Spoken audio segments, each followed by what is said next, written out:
వస్తుంది. సంజయ్ గారు, బలగం సంజయ్ గారు. బలగం అంటే కానీ పలకరు అనుకుంటా కదా. Hi hi. యా అంటే ఇప్పుడు అలీ గారు చెప్పినట్టు కమెడియన్స్ని ఇక్కడ నుంచి తీసుకెళ్లారు, బాగానే ఉంది. అంటే మీరు అంతా ఫైట్స్ ఇది కదా, సో కన్నులు తింటారు అక్కడ ఎవరు దొరకలేదు, ఇక్కడి నుంచి మిమ్మల్ని తీసుకెళ్లారు. వాళ్ళకి తెలియాలి. యా, అయితే ఇందాక మాట్లాడుతూ అలీ గారు ఏంటో అజయ్ గారు కూడా ఉన్నారు ఈ సినిమాలో. అంటే బ్యాలెన్స్ చేశారు, నేను చూసిన దాంట్లో అన్ని లాంగ్వేజెస్ నుంచి కూడా బ్యాలెన్స్ చేసుకుంటూ వచ్చారు. అందుకనే వాళ్ళు తెలుగు స్ట్రైట్ సర్టిఫికేట్ కూడా తీసుకున్నారు ఈ సినిమా. ఓకే, ఆర్టిస్టులని మొత్తం అన్ని చేశారు. అంటే షూట్ కూడా తెలుగు సపరేట్ చేశారు మొత్తం. Okay okay. డైలాగ్స్ కూడా తెలుగులో చెప్పాము. తెలుగు స్ట్రైట్ తెలుగు డైలాగ్స్ చెప్పాము. ఎస్.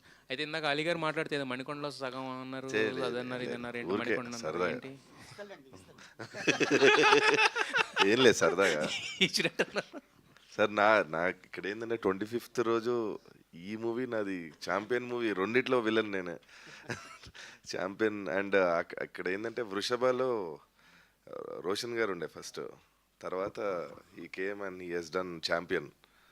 సో దాంట్లో నేను చేసా, మళ్ళీ దీంట్లో కూడా విలన్ నేనే రెండిట్లో. సో రెండు 25th రిలీజ్ అవుతున్నాయి, రెండు హిట్ అవ్వాలి.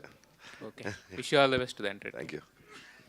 నైన్ గారు, సో అంటే క్యారెక్టరైజేషన్ సెలెక్ట్ చేసుకుంటాను అంటున్నారు, బట్ ఇందులో మీ క్యారెక్టర్ ఇంపార్టెన్స్ ఎందుకంటే మోహన్ లాల్ గారు ఉన్నప్పుడు కంప్లీట్లీ లుక్స్ అన్నీ ఆయన మీదకి వెళ్తాయి. సో మీ